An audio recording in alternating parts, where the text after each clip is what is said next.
I'm Dr. Shiloh. And I'm Dr. Scott. And this is LA Not So Confidential, the forensic psychology and true crime podcast. Each week, we explore the intersection of psychology, the criminal justice system, and entertainment. Today, our episode is on the forensic psych topic of family annihilators. Hello, everyone. This is Dr. Shiloh. Welcome back to LA Not So Confidential. How are you, Dr. Scott? I am pretty good. I was expecting to be completely impaired by my latest microneedling session, but as I was explaining to you earlier, I escaped. But I should have a reduction in my waddle by the summer. I'm looking forward to that. So CrimeCon UK, you'll have less of a waddle. Scott's waddle will be nice and snatched for you. You look fine. I don't see really redness or anything on this Zoom. That's just because I know how to use the Zoom touch-up button. As everyone should learn how to do. We are just trying to keep ourselves intact for you guys as we go into 6 years of this podcast. I tell y'all, we're holding it together with spit and prayer. There we go. Spit and prayer and an over-the-counter mud mask. That's it. There you go. So before we jump into our episode, let's do a little episode recap for what we brought you last week, which was actually supposed to be our vintage episode of the month. And we gave you a re-release from the early days of LA Not So Confidential, one of our very first vintage Los Angeles episodes, really one of the episodes that kind of inspired us to do this monthly. And the episode is from 2019. It is one of our favorites as it focuses on two fascinating characters that are integral to the history and development of Los Angeles. First, Mr. Griffith J. Griffith, an extremely wealthy industrialist from Wales who had donated a huge piece of land in Los Angeles that eventually became Griffith Park. Griffith's legacy was an attempt really to cover his increasing financial challenges and deflect from this dirty little secret of intimate partner violence that he engaged in from time to time. So this was something from the beginning of the 20th century that fit really nicely with our LA theme and our vintage theme. And then Dr. Shiloh led you through the history of the OG LA criminal psychiatrist and profiler, Dr. J. Paul DeRiver, and his involvement in some of Los Angeles' most horrific crimes throughout the 1930s and 1940s. Now, DeRiver's work with the Los Angeles Police Department made him a pioneer in forensic profiling and the study of the modern sex criminal. And we explore some of his early perspectives that really today would be considered questionable at best and outdated at the least. Yep, absolutely. So today we're talking about a very specific type of offender, family annihilators. And Dr. Park Dietz, who a very beloved forensic psychologist. I don't think I would, not in my personal opinion, put him up with St. Reed Malloy. No. But he's certainly someone who we definitely stand on the shoulders of for the work that he's done. Yes. So he coined the term family annihilator back in 1986. He had a paper and then a symposium presentation titled Mass Serial and Sensational Homicides. And he described them as this: usually the senior man of the house who is depressed, paranoid, intoxicated, or a combination of these. He kills each member of the family who is present, sometimes including pets. He may commit suicide after killing the others or may force the police to kill him. So there's a lot going on in that definition. And I think for an early attempt at sort of naming a type of offender, there's a lot of really good psychological, behavioral notes to it and things that we will certainly echo today as we look at the more contemporary research. But I really remember this term sort of popping into my head, this and then, familicide, because they're one and the same. Right. I think of annihilator as you're just killing absolutely everybody. But I remember this term popping up and we were hearing a lot about it during the Great Recession here in the United States between 2007, 2009. And it just seemed like it was story after story of these tragic fathers killing their families on the news. I don't know. Do you remember that sort of period of time at all? Or it just sort of came up more often? I don't, but now that you said that, now I'm really interested because it does seem like, and we even talk about this coming up, about how many times finances are used as the excuse or it's discussed as a particular driving force behind these crimes. But that would certainly track, because that was 2007, 2009 was really difficult. And we, I hope that we don't ever get back there. I wish I'd bought a house during that time. That would be the one time in California I would have been able to buy a house. And that's probably never going to happen again. But you and I were just poor interns. Oh, I know. We're so broke. It was our internship year. So broke.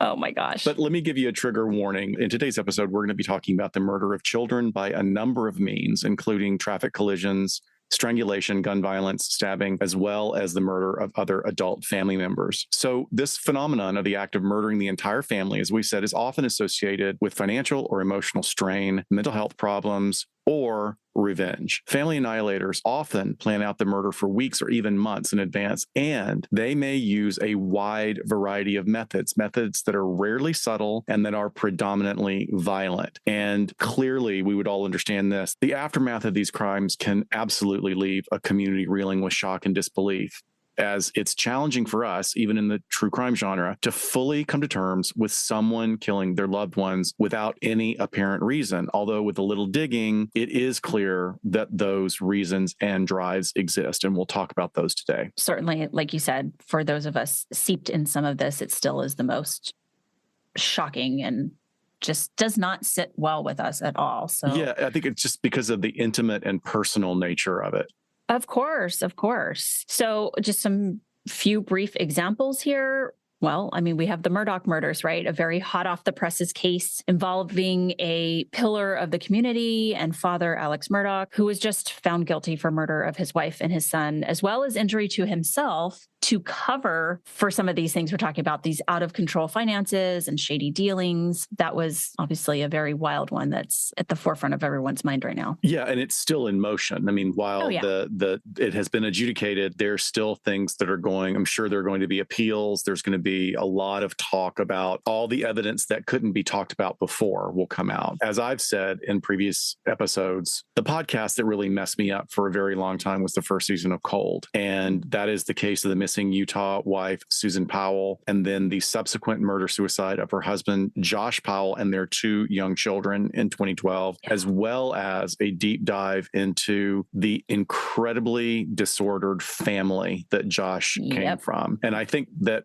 the reason that has stuck with me for so long, Dr. Shiloh, is exactly what you were talking about before. It's that level of intimacy in family violence that just, it's triggering. It's very triggering. Yeah, definitely. That one particularly so, because we heard so much from this offender's mouth with the recordings. Yes. And then you have something like the heartbreaking, no pun intended, Hart family murders from 2018, right, in which Jennifer Hart and her wife, Sarah Hart, murdered their 6 adopted children. There was Sierra, who was age 12, Abigail, age 14, Jeremiah, age 14, Devontae, age 15, and then Hannah was 16 and Marcus was 19. And this happened when Jennifer intentionally drove the family's SUV off a cliff in Mendocino County, California. So again, another one that everyone just is sitting back, shaking their heads with like zero idea of how something like this could happen. So as you can see, a lot of variety of situations, a variety of family structures. And as we will see, there are a variety of motivations and psychological considerations going on here. So as far as research goes, the research can be a little difficult to parse out when we talk about this term family annihilator, because although it feels very specific in our minds, it overlaps with a lot of different types of crimes we have covered before. And it can fit into various categories, of course, depending on the definitions and criteria that maybe a particular researcher is using. So for instance, when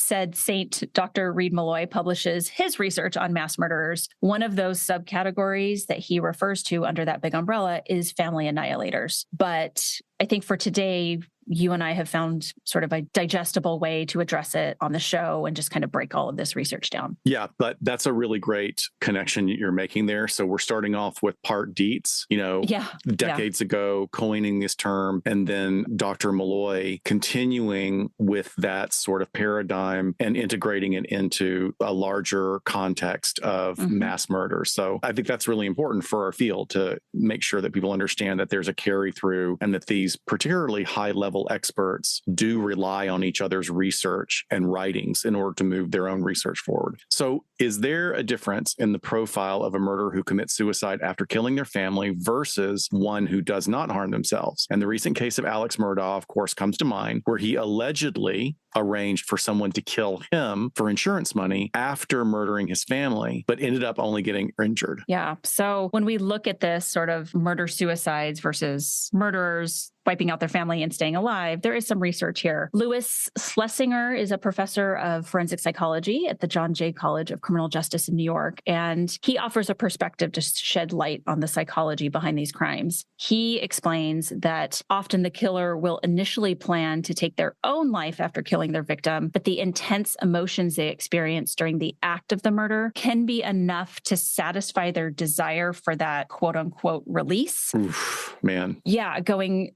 so far as to say that perpetrators have said in interviews, quote, "I meant to kill myself afterward, but I just didn't," end quote. Schlesinger does caution against making sweeping generalizations about these cases because, of course, each one is unique with its own set of circumstances, facts, and dynamics. So while we have a general set of determinants in these perpetrators, it's still difficult to draw a definitive profile of a family killer. And I think if anything, this episode tells us that today because there's so many different types of people, different family situations. I was able to find a study that looked at typologies, but still, I think it's really, really hard to profile this type of offender. Yeah, but I love that point that you brought up, this idea of who does follow through with suicide and who doesn't. And then that just weird, almost, I'm not going to liken it to a sexual release, but what we would say, old school sort of Freudian term of cathecting, basically vomiting up all of the emotion or popping a pimple or, excising a lesion where, okay, so suddenly the urge is gone. Now the only challenge is dealing with the ramifications of what I've done. And if I don't really have a basis for compassion and empathy anyway, well, why don't I just pick up and go, start a new life somewhere, which some people have done, right? Yeah, we'll talk about those. And in looking at these unique circumstances in each case, they all share that common thread. The killers were responding to what is quoted in the literature as a gathering storm in their lives. And their answer to that gathering storm, or to offset it, was to take the lives of their loved ones. Mm-hmm. And how many times do we ask ourselves this? Why didn't he just divorce her and go hang out with his new girlfriend? Like, why is this the solution rather than, an option that you or I might pick if we weren't happy with our family situation? Or even for the amounts. I mean, like if we're going to sort of go in that direction that, you're going to take out your husband for a certain amount of insurance. And you're like, well, I mean, I can kind of see that. Like, this is a person who's motivated by money. And then you see it's like, wait, their insurance policy was $125,000. Are you insane? Yeah. So you get like 1 or 2 years off of work. Okay. Right. Not that we're advocating for that no, any way, shape, or form, folks. We are not. I just want to be clear. Murder for money is not okay. It's not okay. So when we look at mothers or wives versus fathers and dads in these family annihilator situations, it's interesting what we find. So female family annihilators certainly receive less attention than male family annihilators, but as several of our past episodes have shown, it's just as devastating to see examples of these crimes perpetrated by what society would consider the familial nurturers, right? So I think there's rarity in the females conducting this type of behavior, just like if we stand back and kind of look at all forms of violent crime, the less percentage is perpetrated by women. But the lack of attention when it happens then contributes to a lack of research. But risk factors have been identified in female perpetrators that include things like childhood abuse, poverty, and addiction, very similar to what we said when we covered filicide previously. And as with male perpetrators, women who are the primary breadwinners in their families may very well feel overwhelmed by debt or just by the burden of supporting their loved ones and, not getting any outside support or not allowing any outside support as well. So sometimes these responsibilities that can extend really far beyond just finances and also into, just like we were saying, the burdens of running a household. Running a household is a business into itself, no matter what anybody says. Stats all show that. And these female perpetrators may see killing as a way to escape the problems that could include a sense of inadequacy. But what really seems to emerge more significantly in terms of these female perpetrators is the presence of mental illness. So depression, anxiety, postpartum psychosis, they can all contribute to a woman's decision to commit this kind of act. And as the research has come in, more indicators point to women may feel that their family members would be better off dead than living in a world that they perceive as, very important here, cruel and unfair. And this is very much a marked contrast from the motivations for male perpetrators. Right. Perceived as cruel or unfair. Very important emphasis on that word. Another aspect that we've covered, and maybe one of the most perplexing motivations for female family annihilators, is revenge, because we know that's a category as well. And women may feel wronged by their partner or children and decide to get back at them in the most extreme way. They may also die by suicide after killing their loved ones, intending to leave them punished and alone. And research is beginning to indicate that women follow through with suicide in these cases more than men do. So I thought that was super fascinating. Even if either that release that we were talking about isn't happening for the women, or there's not what we're going to talk about later, sort of that malignant narcissism happening where the guilt, the shame, all of that starts to seep in for them. I don't know. The literature still refers to the typologies of female filicide that we covered in our recent episode reviewing the Lori Vallow documentary. So we have altruism, again, if they feel like maybe their child is better off dead, like you were just talking about, acutely psychotic, unwanted child, revenge, and then accidental due to the child abuse. And that was episode 129, if you want to go back and review those more in depth. But when we turn to men who kill their children, we look at the work of Lillian D. Bortoli, a researcher at Swinburne University in Australia, where she has identified 3 types of fathers who murder their children. So the first one is the de facto male. And she says that this type of annihilator often exhibits controlling and possessive behavior towards the mother and may view the children as an obstacle to their relationship. De facto males may also have a history of substance abuse or mental health issues, which then will aggravate or escalate their violent tendencies. And she adds that de facto males may try to cover up their crime by staging it as an accident or creating some sort of scenario that implies the child or children were responsible for their deaths. These perpetrators may also attempt to manipulate the mother or other family members into believing that they had nothing to do with the child's death. So there's a lot of mind games being played before and after these crimes. Then we also have the category of the separated father. So in the case of the separated father typology, the murdered children are the biological children of the separated father. And in these scenarios, he is almost always estranged from the mother, has a history of engaging in intimate partner violence against her, or physical, verbal, and emotional abuse of the children, or even worse, perpetrating on both the kids and mom. While the abuse may have been what precipitated the separation, a case where the ex has taken the appropriate steps to protect herself and her children, it is seen as both vindication of the separated father's anger, or it prompts rage that the narcissistic extension is not acting in the way that the perpetrator needs or demands. So with the separated father, revenge against the mother is the motivation, and killing often occurs during custody disputes. So like this classic battered women syndrome cycle that we've covered in episodes, really. Yeah. So the last category is of the coupled father. The coupled father is a family annihilator who commits the crimes while the family is still intact, either legally or physically, but he is more likely than other categories to have a criminal history in his past. And the coupled father is at high risk of being not just a child killer, but also a full family annihilator. These perpetrators are notable for creating scenarios where there are multiple victims involved that not only target the children's mother, but perhaps members of the extended family and anyone else who happens to be present as well. Yeah.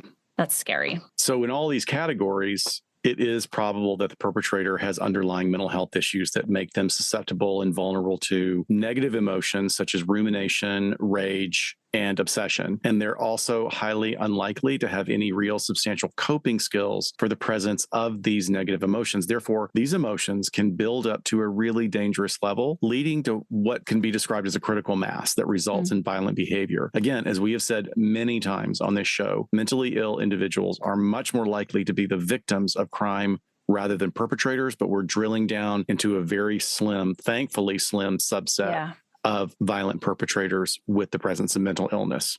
Yeah, with that gathering storm of factors happening. Right. Dr. Dale Hartley is a contributor to Psychology Today in forensic psych topics, and he explained the psychology of catatonic crisis when discussing Family Annihilators. So I wanted to read a quote that I pulled from one of his articles here. He says, in a catathymic crisis, the individual nurses grudges and ruminates over grievances to the point that he or she becomes hyper-obsessed and pathologically self-focused. This is most likely when a person is already psychologically disturbed. If he or she doesn't get help and won't let the matter drop, the obsession can build up to a state of rage-fueled cognitive dissonance so profound that the person experiences a dissociative or psychotic state. Yikes.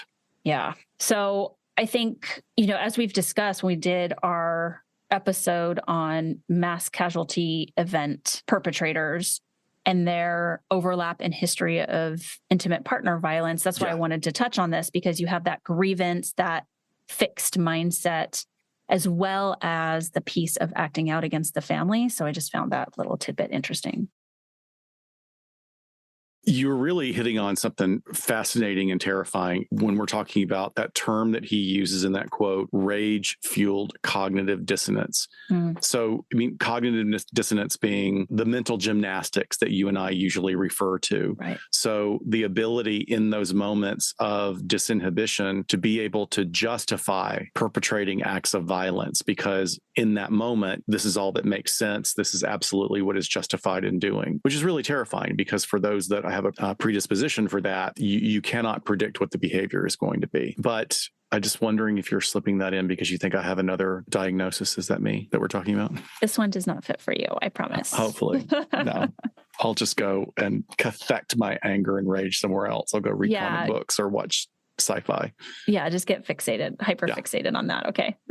So you have an example of the coupled father for us? I did. Yeah. This one is particularly disturbing, and it is, again, also very recent in the news. I do have to give props. I think there's a lot of criticism of People Magazine, but People Magazine really does tight little articles about some of these really terrible crimes that happen. And they do a good job of getting all the bullet points in, I have to say. So this started popping up on my feed, probably due to the algorithm of everything that I research. And I wanted to talk about Michael Haight. And in 2019, police made a terrible, terrible discovery of 8 bodies inside a family's home in Enoch, Utah. It's an 8,000 person town about 250 miles south of Salt Lake City. And Michael Haight took the life of his wife, Tasha Haight, as well as her 78-year-old mother and their 5 children before taking his own life. So Enoch police reported that they were familiar with the family, and they confirmed that Michael had been investigated in the past for other issues prior to these killings. And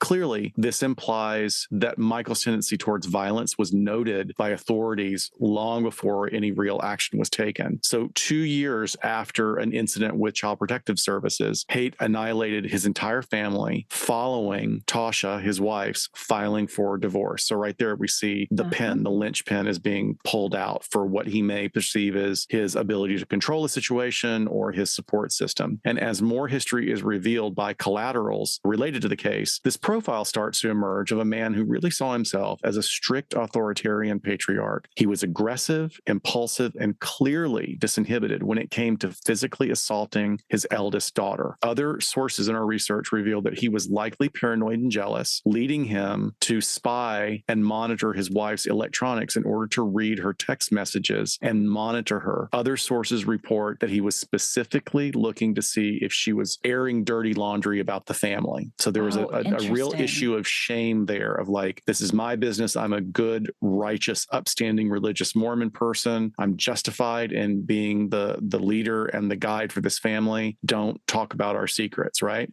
But there was a problem in this mix in the family. And I'm not even going to say it was a problem, but it was definitely an issue for him. And that was the daughter, Macy Haight. So Macy Haight, the family's oldest daughter, detailed multiple assaults and extreme abuse that she had suffered at the hands of her father in a 2020 interview with DCFS authorities. In that state, I think it's just called DCS. In California, it's Department of Child and Family Services. Michael had been investigated by police and Child Protective Services 2 years earlier for child abuse, but he was never charged. And while Macy provided authorities with a long history of Michael's assaults that included strangling, shaking, and even during one physical episode, he picked his daughter up and slammed her against the back of a couch. She was wounded by this and actually had to be cleared medically. But during the CPS investigations, Michael, Tasha, the mom, and Macy were all reported to have reframed the incident as a quote unquote misunderstanding. So Haight definitely fits the profile of a family annihilator of the coupled father type. Although Tasha had filed for divorce, Haight allowed his rage to take out not only her, but his biological children and collateral victims like his mother-in-law. Follow-up investigations by law enforcement revealed that both Michael and Tasha each owned a number of guns that he had systematically removed from the home, including Tasha's. And the implication of this is that it was intentional in order for Michael to create vulnerability within the family so that they would not be able to protect themselves. Yeah, I have to take a moment for that. Like that, Yeah. There's something to that that is incredibly chilling.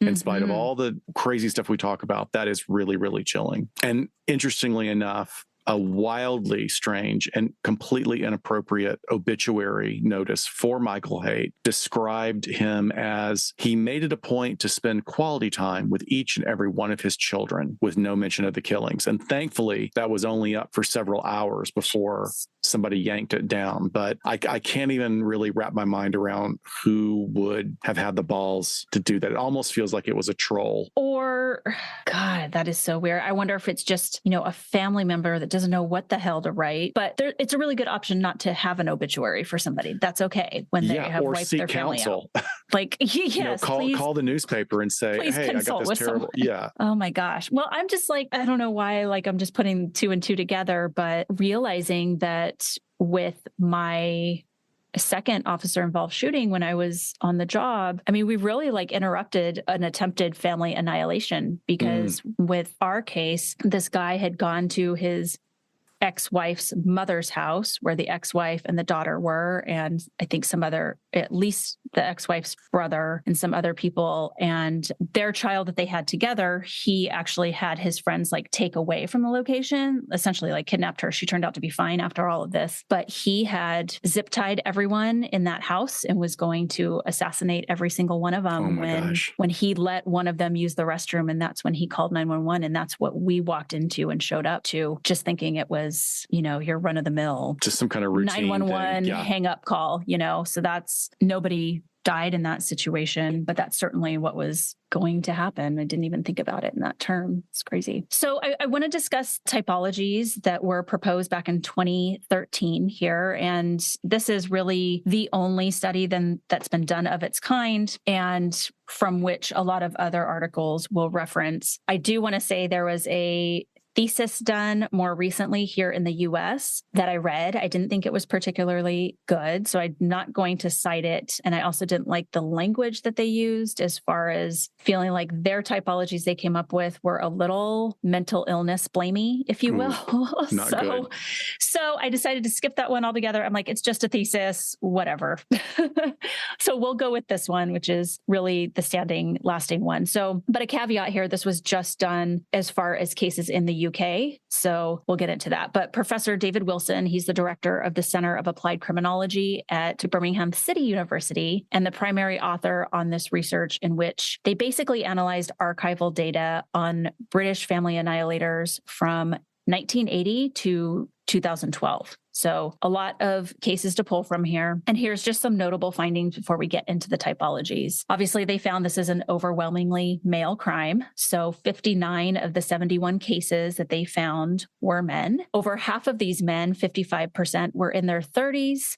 And 10% were in their 20s. The oldest was discovered to be only 59. They also found that the rate at which this type of crime is being committed has increased. So they found the first decade of the 21st century claimed over half of all of these cases, which is a really interesting thing to sort of opine why this seems to be the answer and what plays into that. And then also, just a little tidbit, but interesting, August was found to be the most common month for the killings to take place, accounting for 20% of the cases, and just under half of all the murders were committed over weekends, especially on Sundays. So if you think about it, these are times that fathers could have a lot of access to their children, whether the family's still intact or maybe they're visiting for the summer, August, and he's not at work.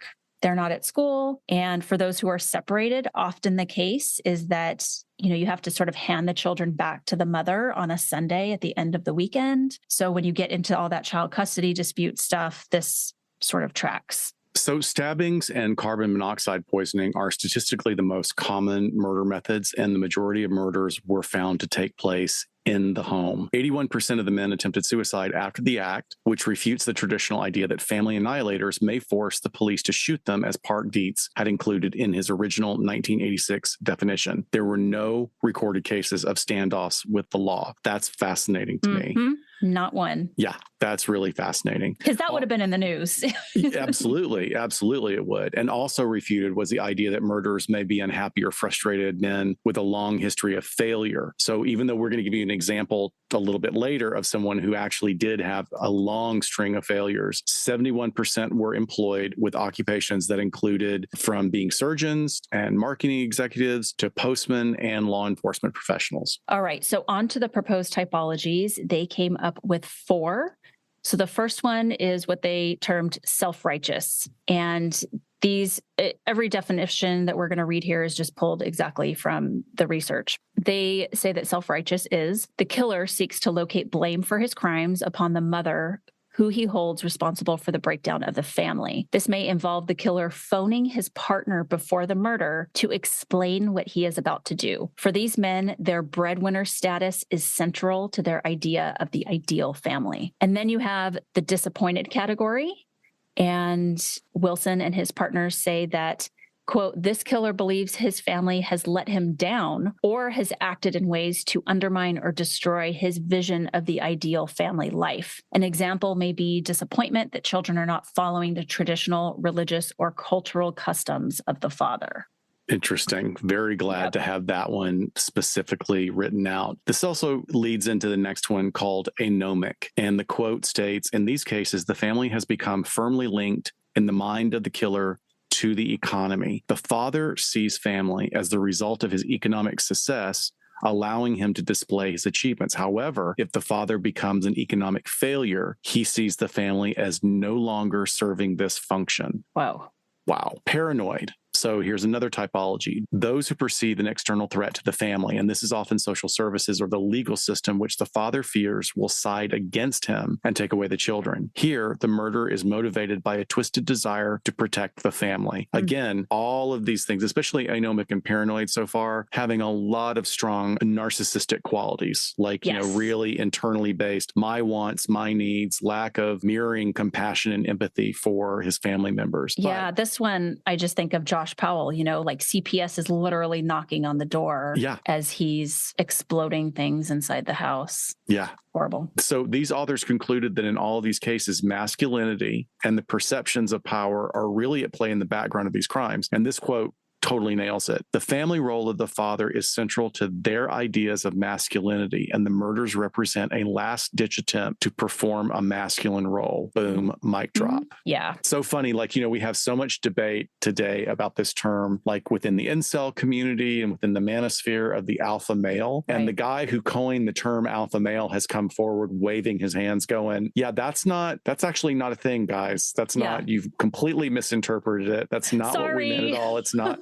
You took it from packs of wolves. That's not how they, you're blowing something up and basing something on a fallacy. And yet it has become twisted into the male role norms in the last 20, 30 years. Yeah, definitely. So lastly here, Dr. Wilson opined, quote, the family annihilator should be seen as a specific category of murderer for a crime which appears to be increasing. To begin solving this problem, the role of gender must be recognized, acknowledging that it is mainly men who will resort to this type of violence. So again, that's a great quote for a lot of violence that we talk about on this show. So as far as other psychological considerations, we wanted to talk about malignant narcissism, which is a combination of narcissism and antisocial personality disorder, as we've discussed ad nauseum in other episodes, because what a shocker. This seems to be a theme with a lot. Who could possibly have imagined this, right? So weird. How did that happen? Individuals with this disorder lack empathy and very often live in grandiose fantasies that compete with reality. These grandiose fantasies are in and of themselves fragile defense mechanisms. Those with high levels of charisma, bolstered by unfounded confidence, are able to side pass that they rarely exhibit any signs of empathy towards others. And narcissists do not like to have their fantasies challenged. When this happens, this is when we can see rage, because they easily go from 0 to 10. Perfectly stated. And then we take it a step further into a non-DSM sanctioned subtype of narcissism that we call malignant narcissism. So like I was saying, it's not an individual diagnosis in the DSM, but instead we think of it as a subset of NPD. And think of it as the toxic cherry and the malignant narcissist ice cream sundae of paranoia. Oh, just a little, drop a little paranoia on top. That's such a good mix there. If the person is intelligent, they may well even be able to fabricate more inaccuracy in their scenarios. So the more creativity they have, the more intelligence they have, that could actually feed the ideas that they generate about, this external force being against them. So there's also the issue of this lack of empathy that exists in this particular subtype that makes them able or requires them to carry out harmful behaviors. An example of O.J. Simpson, who I'll very clearly state here was acquitted of charges of murder against his wife, has clearly exhibited some significant traits of malignant narcissism. And in a time of great loss and distress for his family, he really appeared completely uninterested in his kids, and he focused more on himself. And now, obviously, he's got a lot of focus on him for that. But where was the mourning for this person that he completely loved? Where is the attachment to his offspring that would have been a source of support for him? It just wasn't there. So while it can be challenging to prove that someone lacks empathy, one of the things that makes it even more challenging is when the person is charismatic or particularly attractive, because we give people a lot of credo points for attractiveness and charisma that are not earned at all. Yeah, absolutely. And so a couple of factors that go along with this. One is persistent blaming, which is a telltale sign of narcissism. This is when they refuse to take personal responsibility for their actions, instead play the victim. We see that a lot, even when they have caused harm to others. Yes. So this behavior is a big red flag that should not be ignored. Violence is another warning sign of a malignant narcissist, whether they act out in physical, verbal, or just emotional ways. And I shouldn't even say just emotional ways, because that can be brutal as well. But in this particular constellation, criticism is perceived as a direct attack on their fragile ego, and they will retaliate with excessive force. So frequent violent outbursts indicate a lack of impulse control, and it may even be accompanied by multiple addictions. Right. And then we have manipulation, which is a really common tactic used by narcissists to pit people against each other and gain loyalty.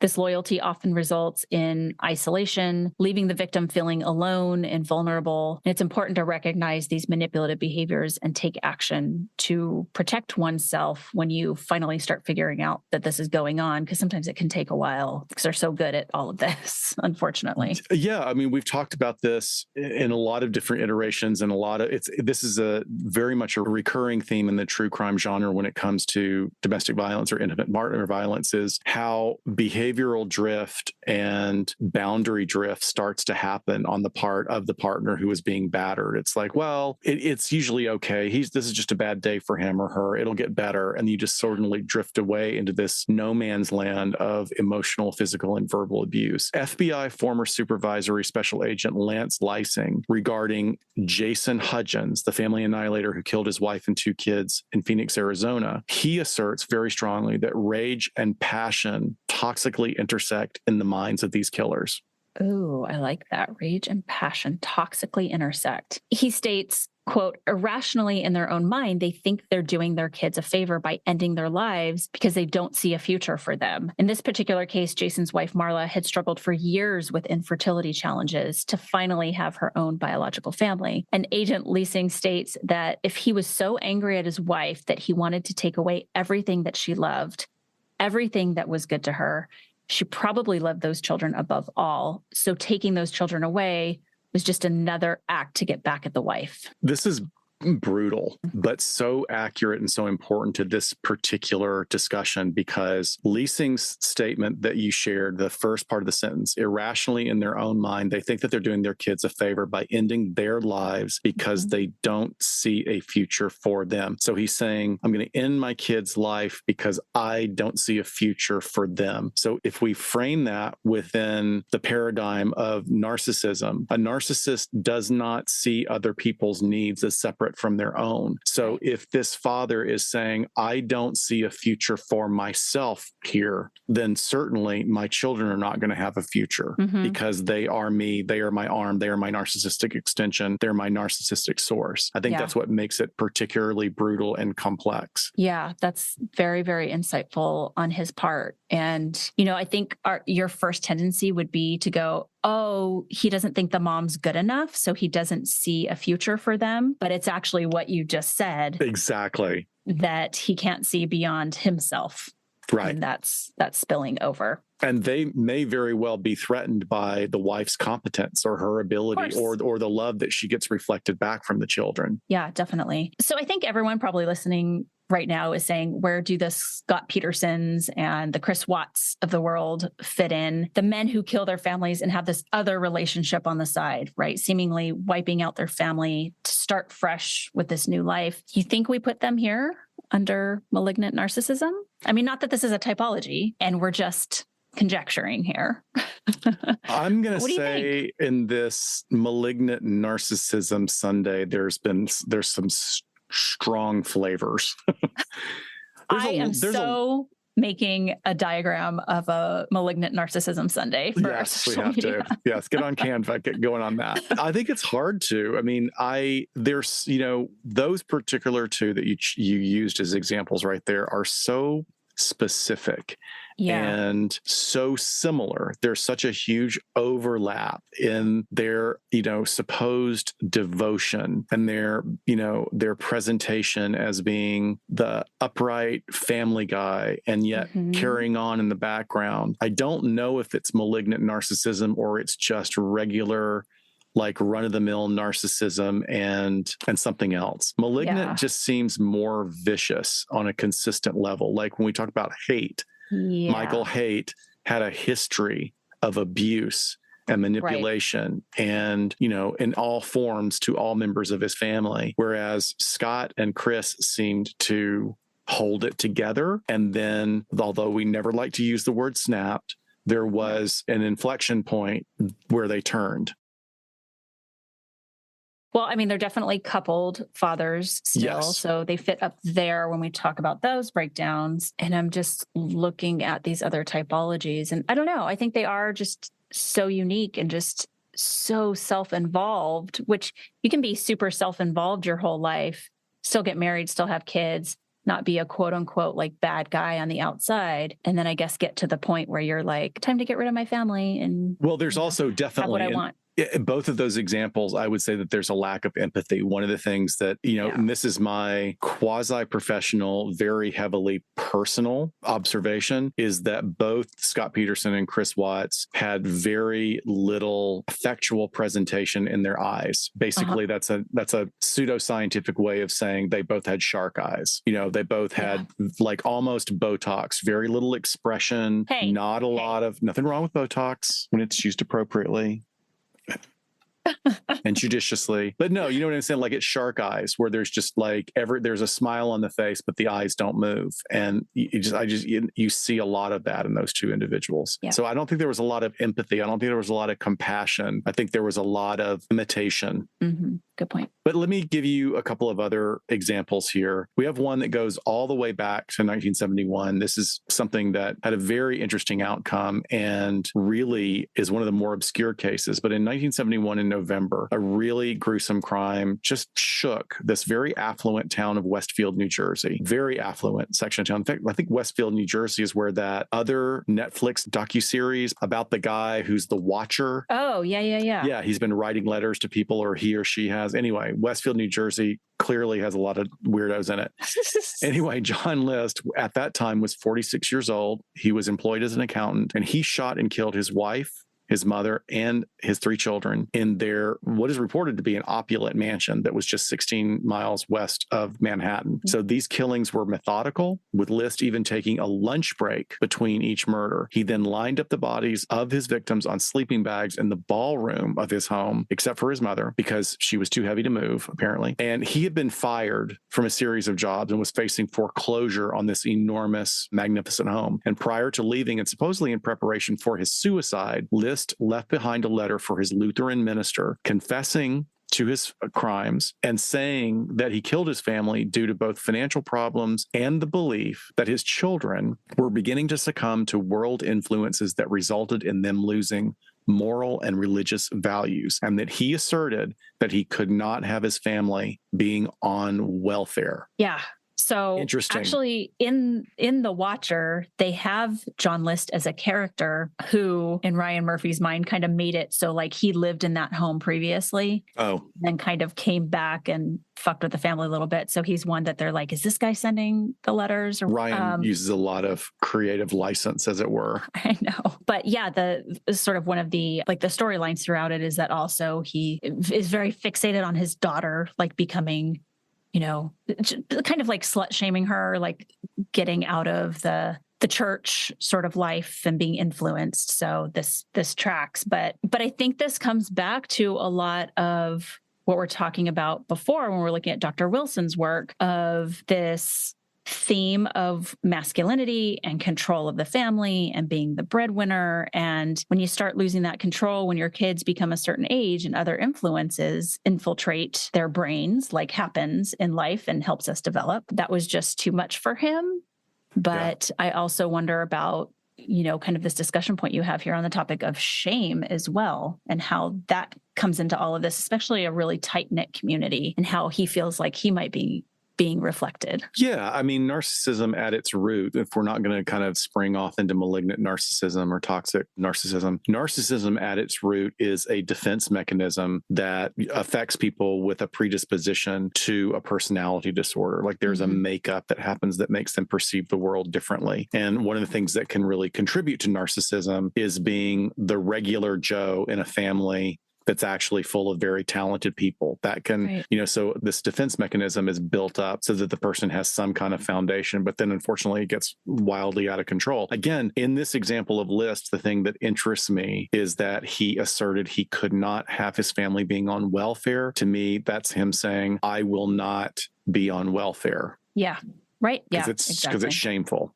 Yeah. So after the killings, List fled across the country and lived under an assumed identity for nearly 2 decades. And it wasn't until a May 1989 episode of America's Most Wanted, which featured an eerily accurate forensic sculptor's impression of how List would have aged. I remember when they used to do that on those shows. And you're like, what the hell is that? And some of them were so wrong. So wrong. And they're also creepy. So he was finally captured after that aired, and he died in prison in 2008 at the age of 82. For those interested in delving deeper into this chilling case, we highly recommend the podcast Father Wants Us Dead. God, now you got me thinking about, there was one Unsolved Mysteries or America's Most Wanted that had a recreation, and it looked like a junior high school paper mache head for a play or something. It was so bad. The guy was supposed to be redheaded, and they had just, maybe they didn't have another color hair, so it looked like they got some red wool and just glued it onto the head. Oh my gosh. So bad. Oh my God. I just remember them doing this big buildup to like, this is the newest thing, and these artists / scientists, you know, are bringing their trades together, and then they would have the skull, and then they would put the little like spacer things on, and then start just like sucking us in that this was going to solve all the problems. Although, I mean, look what it's morphed into 30 plus years later, is that with DNA, they can now determine like major facial features. And that's wild and kind of creepy. Yeah. But moving on from Father Wants Us Dead, in December 2001, Christian Longo was sentenced to death for the murder of his wife, Mary Jane, and their 3 young children, Zachary, Sadie Ann, and Madison. Christian Longo, who was only 27 at the time, had fled to Mexico after killing his family and then dumping their bodies along the Oregon coast. He was arrested a month later in the resort town of Tulum. Oh, how very influencer of him to be in Tulum. Longo had been in Cancun just a few months before being recognized by a patron at one of the hotels. And she made a report to the FBI, which resulted in a task force of 20 plus agents from various law enforcement agencies descending on Tulum. Like many other family annihilators, Longo was drowning in debt and struggling to maintain what really is described as an extravagant lifestyle that he could not afford. He resorted to credit card debt and then to stealing in order to support his spending habits. Longo, much like Christopher Watts, tried to implicate his wife in the murders, claiming that she drowned two of their children and attempted to smother Madison. He asserted that in a fit of rage, he strangled her and then killed Madison because he believed that she was already dead. Huh. Interesting. Longo's story was made into a rather unremarkable movie starring James Franco after his story was turned into a book by author Michael Finkel entitled True Story, Murder, Memoir, Mea Culpa. In a truly odd, ironic, and even meta, if you will, occurrence, Finkel learned that Longo had used Michael Finkel, the name Michael Finkel, as an alias on several occasions during his escape. And Finkel himself was the focus of a huge controversy when he was fired from the New York Times after falsifying information for an article they had published. So what a weird, twist. It is very strange. I mean, it makes me wonder, maybe Longo read an article about the controversy and thought, oh, well, that would track. If I tell everybody I'm Michael Finkel, they'll believe, yeah, this dude got in trouble. And so he's hiding out in Mexico. Yeah. I wonder if Michael Finkel was Googling his name one day and was like, oh, this guy used my name. I'm going to write a book about it. Who knows? It could be. Unfortunately, there are so many examples over the years. Again, we know that we are more likely to be victims of a crime at the hands of someone close to us rather than an unknown stranger. Yeah. That's scary. And it makes this category of offenders even more terrifying, along with what we talked about at the beginning, the surrealness we feel when we hear about these stories and the brutal and sometimes, for lack of a better word, dramatic ways in which they go out or take out the family. And I think that's why, the Hart family one also sticks with me. Yeah. Recently, we had another similar attempt at a family annihilation here in California in that same manner. Oh, that's right. Yeah. Dharmesh Patel, he's 41. He's currently charged with 3 counts of attempted murder in connection with the crash that involved his 41-year-old wife, their 2 kids, a 7-year-old girl, a 4-year-old boy. Everyone survived. So what he did is he drove the family Tesla off the cliff in San Mateo County. This was just in January. And in an interesting turn of events recently, the wife is pleading with the court for him not to be prosecuted. I cannot even comment on that. Even though she says, I know he tried to kill us. So it's not like she's saying, wait, it was an accident. She's saying, I know he tried to kill us. So it's going to be really interesting to see what happens there. Yeah, she said that as they were being rescued, that she was telling responders that he had tried to kill them. And there's also a case that we discussed in our Tragic Kingdom episode, Anthony Tote. He was the father who moved his family to their Celebration vacation home outside Disney World and then murdered his wife, Megan, and their 3 kids, Zoe, Alec, and Tyler, when he was not able to escape his extreme financial failings. That was a brutal one too, that they're talk about dissociative. He must have completely dissociated, just left the bodies to decompose. Brutal. Yeah, exactly. In all of our research of all things, there's actually a decent ranker list that has a variety of offenders, a variety of motives. We will put that in the resources and the show notes so you can kind of peruse through that as well. Yeah, we need to get on the Discord channel with that and have people see if they can put it into the categories. Rank it. Yeah, definitely. So as far as entertainment, good old Law and Order always comes through for us. They had an episode in 1996 called Savior. And this is where a hard luck executive is accused of murdering his wife and son and injuring a daughter that ends up living. And they have Dr. Elizabeth Olivet, who's a recurring character. She's a clinical psychologist on the show who consults for the NYPD and the district attorney's office. And she hops between shows, I guess. She's on Law and Order SVU, Law and Order Criminal Intent, Trial by Juries, their other one. And so basically on the stand, she tells prosecutors that he fits the profile of a family annihilator, but I guess sort of backs down at some point when he refuses to confess. I don't know. I haven't seen it. It's all very confusing. But according to the all-knowing Law and Order wiki page, this episode is based on the John List case. So you have that. There's also a episode of a show called Prodigal Son, and that was from 2019, and it's called Annihilator. So Prodigal Son was a show that ran from 2019 to 2021, starred Tom Paine as Malcolm Bright, who is, quote, one of the best criminal psychologists around, who uses his twisted genius to help the NYPD solve crimes. Oh my God, they made a show about me, my twisted genius. Oh my God, yes, so you. And in this episode, here, let me wipe the Fritos dust off my shirt, and I'll get right on that case. Let me wipe the Fritos dust off my waddle. Hang on. Let me cough up a Cheeto on this official legal document in front of me.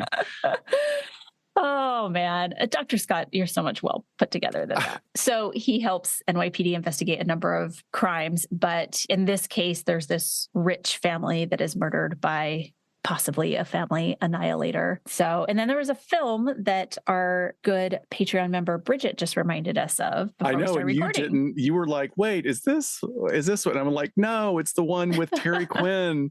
Was it from the 90s or the 80s? I think it was the 80s. 80s, yeah. So Terry Quinn, that most people will recognize from Lost, even though he's actually been around for years. But anyway, this is a great psychological horror movie about a guy who meets a widow and marries her, and she has a teenage daughter. And then you kind of know it from the beginning that he already killed his family in another town. And basically it's implied that this is just what he does over and over again as he goes and he finds the perfect people to rescue, and then he marries the woman, and if the children, the whole thing lasts longer if the children are perfect, but if they're not. And then what was the other aspect of it? Oh, I think there were like 2 sequels. I think he came back for the second one, but the third one was somebody else. It might have been that guy from Wings, but I'm not sure. But it's actually a really good movie. Like, it's really fun and schlocky, but now I got to go back and find it. That was good. So it's called The Stepfather. I don't know if we said that. Yes, The Stepfather. So he just, is it for financial gain? Because it sounds exhausting to just keep finding families. No, it's more I think it's more psychological horror that he has this idea of what a perfect family is supposed to be. And when, the teenage girl is being, appropriately experimental in her age, he can't handle coming of age. Yeah. Huh. Well, but folks, thank you very much for sticking with us. We really downloaded a lot of intense information today. I was not expecting that we would go to this direction with this episode this week. So Dr. Shiloh, thank you for choosing that. It was really renewed my research interest in this area, in this particular subset, because I'm so used to looking at specifically mass killers. But this one, this area, the specific area of familicide is fascinating. And folks, we are just a couple of weeks away from the Parapod Festival here in Southern California. So please make sure that if you're local, or if you want to come and be local for the weekend, that you grab your tickets, and we can then see you on April 1st for a live panel with our dear friends at Holly Weird Paranormal to discuss the crimes and ghosts of the Barclay Hotel. So you can get tickets at parapodfestival.com.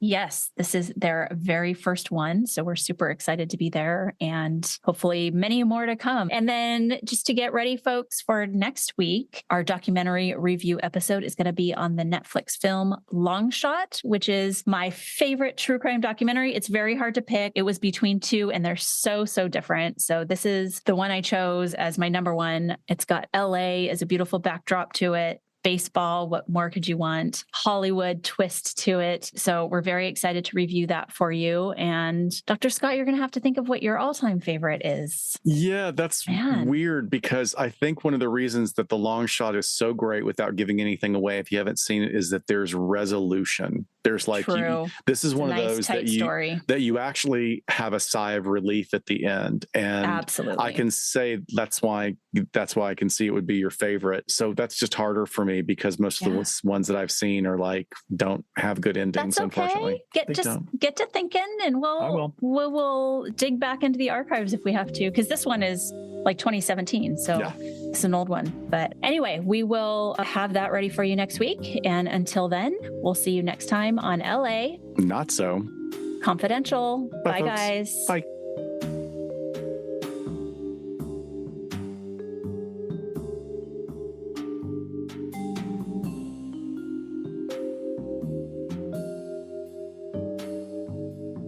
We sincerely thank you for spending some time with us today. LA Not So Confidential is part of the Crawlspace Media Network in partnership with Glassbox Media. Each episode is hosted, produced, and written by Dr. Scott and Dr. Shiloh. Our post-production editing and sweetening magic is handled by the multi-talented Jason Usry of Ear Cult Productions. The LA Not So Confidential theme entitled Cool Vibes Film Noir is composed and performed by the talented Kevin MacLeod. He graciously allows us to use his music via a Creative Commons attribution license, and you can check out all of Kevin's amazing work on YouTube. All of the resources for each episode can be found on our website at la-not-so-confidential.com. You can find us on Instagram at LA Not So Podcast, on Twitter at LA Not So Pod, and on Facebook at LA Not So Confidential. Media inquiries and bookings are scheduled at alienistentertainment@gmail.com. Please join us each month on Saturdays at 4 p.m. Pacific Standard Time for a live streaming and very interactive broadcast on YouTube entitled Behind the Couch. Stay tuned to all of our social media for our live streaming scheduling announcements. Subscribe to LA Not So Confidential so you never miss a new episode.